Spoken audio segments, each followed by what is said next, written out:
Yeah, well, and the fact of the matter, again, is that the complications of putting the information together, and this, I addressed the issues when I started acquiring the information in regards to needing an attorney, in Peru, and started coming up with these numbers. I would call the National Center of Missing Children. They're the points of contact, and they would tell me, first of all, let's get the application done, and then we'll cross that bridge when it comes. But the fact of the matter is that they're well aware of it, and then most recently, within the last 3 days, I was asking for specific information in regards to some sort of checklist that would assist in putting this application together. And I was actually online looking, starting to think about the litigation part of this, and because I've read that certain countries, central authority, will provide pro bono or locate attorneys, to handle that side of the issue, and I ran across a document specifically set forward from the National Center of Missing Children, specifically with all the questions and answered in regards to the article, the information, the definitions of a breach of custody, whatever your case might be, and the format. And it was something that was so specific that back in September, if this information that I had, like I expressed before to you, Mariana, that is information that is not readily out there, and it's clear that within this document, it was assigned an article that if this was to get outside of a year, that there's an article that references that a left-behind parent that is having problems because they have defined that it is very complicated outside of having an attorney for a left-behind parent to put this information together. They have defined by filing a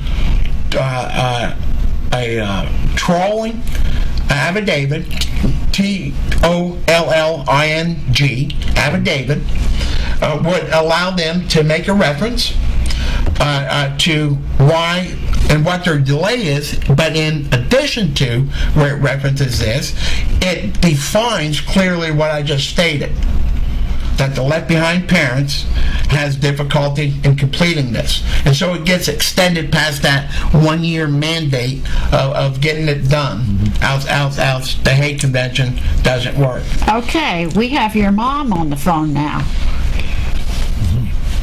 Hi, Mom. Hi. It's Mariana. How are you? Good. Well, sad also. Yeah. Very Tell us sad. about your side of it and how you feel about this whole situation. I'm sure that you had many joyful times with your granddaughter.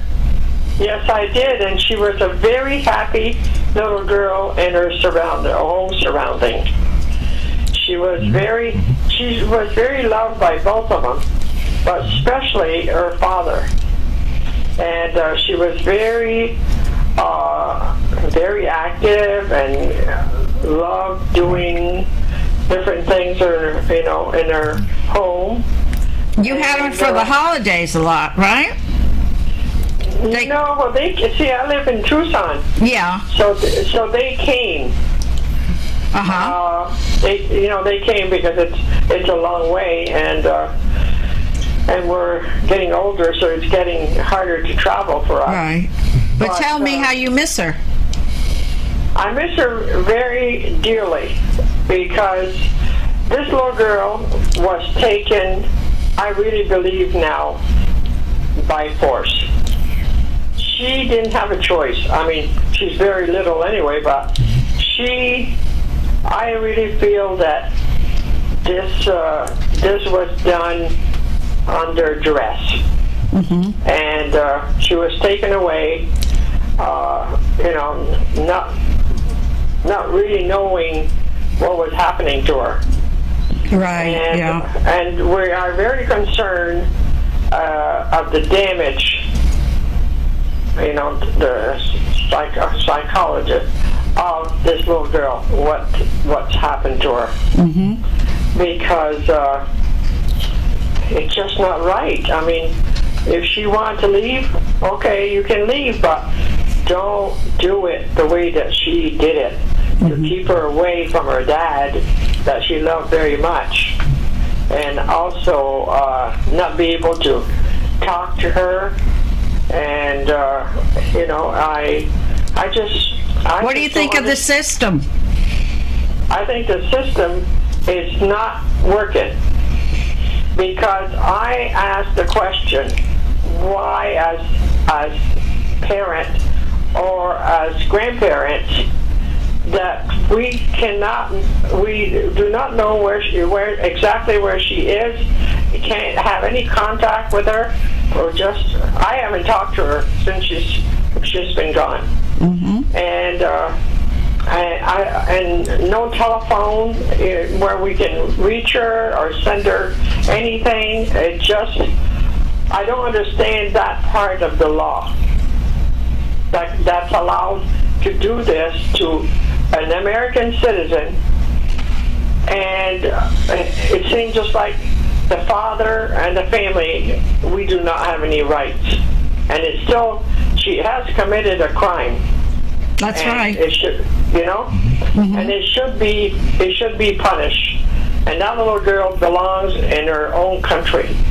Right. So it's really a third-degree felony. I don't understand that side of the law that's allowed to do that to her and many other children. Right. Yes. Okay. Well, thank you so much for your input. I really appreciate you speaking about this issue. And I thank you very much for the work that you're doing, because it's very important for all these children to come home to where they belong. Yes. So thank you. I appreciate you helping us. Thank you. Thank you. Okay, Michael, that's your mom. Yeah. Backing you up. And your sister. Yes. And we're here to back you up too. Well, I know. And that's why. So, do you want to play this now? Yes. Now, this is a recording of you speaking to your daughter